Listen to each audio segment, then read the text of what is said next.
National party کے صوبائی خواتین سیکرٹری کامریڈ کلثوم نیاز نے آج بروز پیر کو university of Turbat, law college Turbat, Makran medical college کا دورہ کیا۔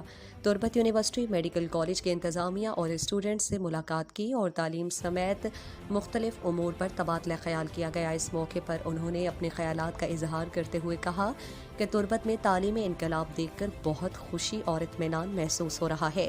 اس ترقی یافتہ تربت کا کریڈٹ کا سہرا جو ہے وہ عظیم لیڈر ڈاکٹر عبدالمالک بلوچ کو جاتا ہے، جس نے کیچ کو تعلیمی اداروں سے نوازا ہے۔ دورے کے دوران ضلعی خواتین سیکرٹری شاری ابو الحسن، بی ایس او پجار کے مرکزی کمیٹی کے رکن نوید تاج بلوچ، تربت زون کے صدر بہوت چنگیز، فاروق بلوچ اور دیگر ان کے ہمراہ تھے۔